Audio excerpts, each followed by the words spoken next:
بسم اللہ الرحمن الرحیم نحمده ونصلی ونسلم علی رسولنا الکریم اما بعد قال اللہ تبارک وتعالی للفقراء الذین احصروا فی سبیل اللہ لا يستطيعون ضربا فی الارض يحسبهم الجاهل اغنیاء من التعفف تعرفهم بسیماهم لا يسألون الناس إلحافا وما تنفقوا من خير فإن الله به عليم.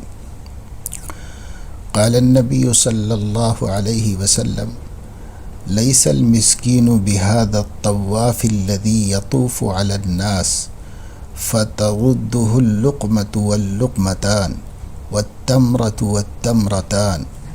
قال فما المسكين يا رسول الله؟ قال الذي لا يجد غنى يغنيه ولا يفطن له فيتصدق عليه ولا يسأل الناس شيئا. رواه البخاری.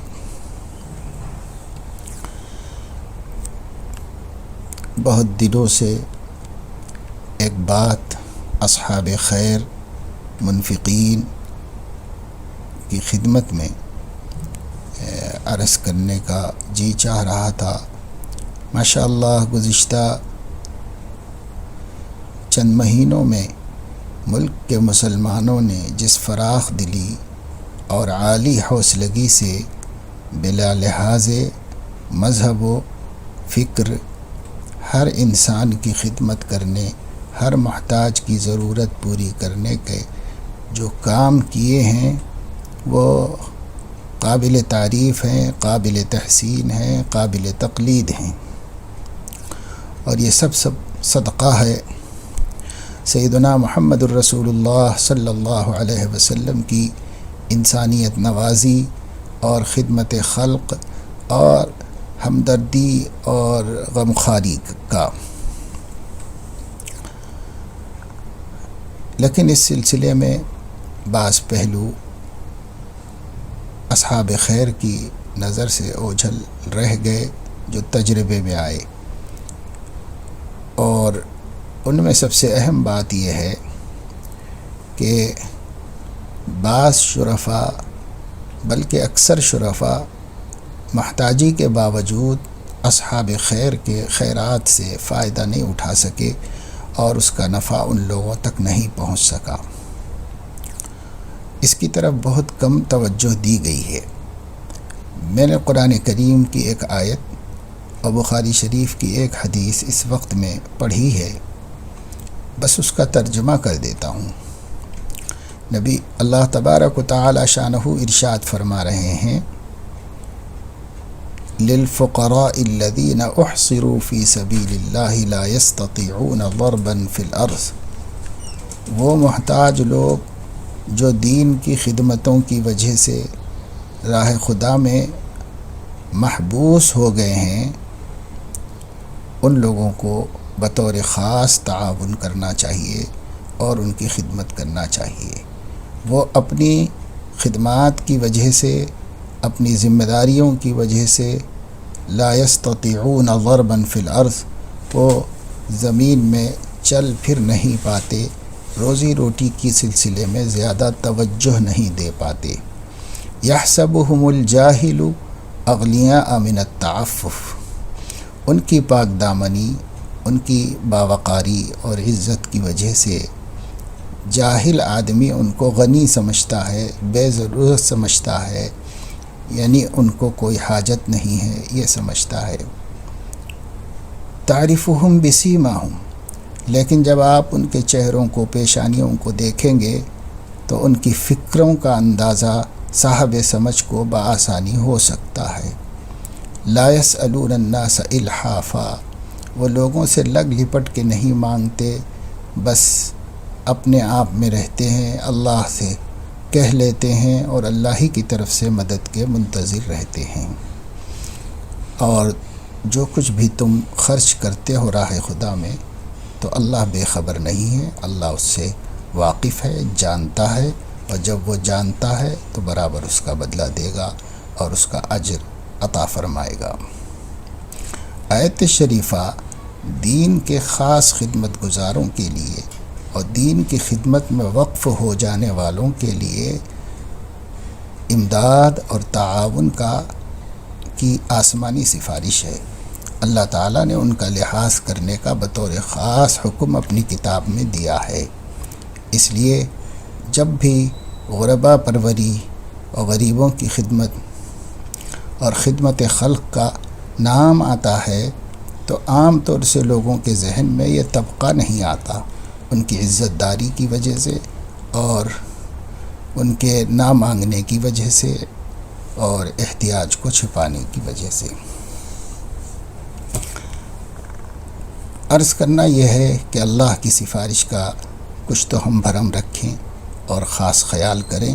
اس موقع پر بطور خاص اللہ کی سفارش پر دھیان دینے کی ضرورت ہے، جنہیں اللہ تعالیٰ نے محتاجی کے اس دور میں بھی محتاج ہونے سے بچا لیا ہے اور جن کے مال میں گنجائش ہے انہیں اس جانب خصوصی توجہ کرنی چاہیے۔ اور دوسری بات حدیث شریف میں ہے۔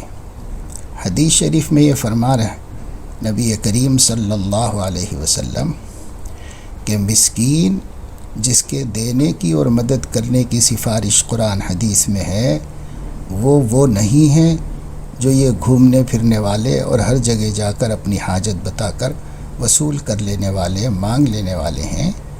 حاجت طواف الذی یطوف علی الناس، یہ لوگ نہیں ہیں مسکین۔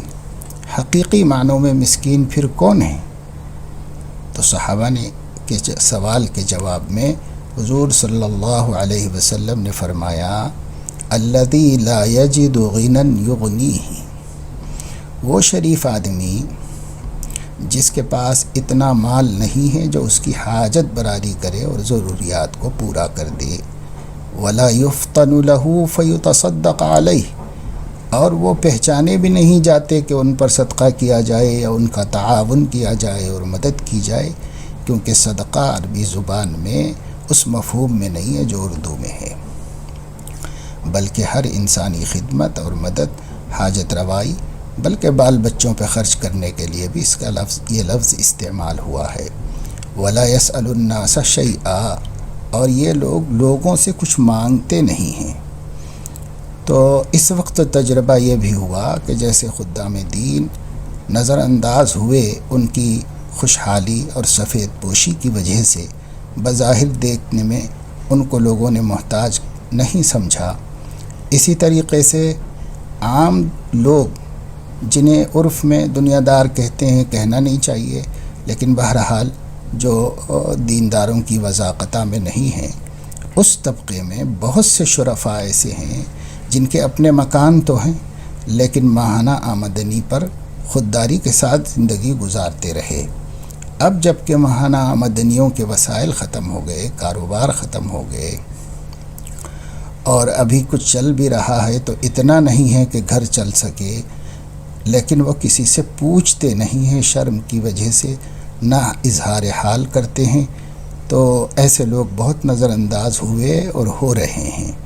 ان کی ظاہری حالت کو دیکھا جا رہا ہے، لیکن ان کے گھر کے اندر کی تنگی اور فقر و فاقہ اور پریشانی اس حد تک ہے کہ وہ قابل رحم ہیں۔ حضور علیہ السلام نے اسی وجہ سے کہ لوگ ایسے لوگوں کو جلدی نہیں پہچانتے سفارش کی ہے۔ تو دیکھیے آسمان سے بھی سفارش آئی ہے خوددار لوگوں کی، اور نبی پاک صلی اللہ علیہ وسلم نے بھی خودداروں کی سفارش کی ہے۔ اس لیے جو لوگ خیر خیرات کے کام کر رہے ہیں ان سے ادباً گزارش ہے کہ وہ ایسے عفیف، شریف اور پاک دامن لوگوں کی طرف توجہ دیں جو دست سوال دراز نہیں کرتے، لیکن ان کے گھر میں تنگی اور پریشانی چل رہی ہے۔ اس طرف خصوصی توجہ دینے کی ضرورت ہے۔ اللہ تعالیٰ توفیق عمل نصیب فرمائے، اور جو کچھ مسلمان اچھے کام کر رہے ہیں سب کو قبول فرمائے، اور اس آزمائش سے مسلمانوں کی حفاظت فرمائے۔ آمین۔ والسلام علی النبی الکریم برحمتک یا ارحم الراحمین۔ تمام دوست احباب سے درخواست ہے کہ ہمارے یوٹیوب چینل تحفظ شریعت کو سبسکرائب ضرور کریں اور بیل آئیکن کلک کرنا نہ بھولیں۔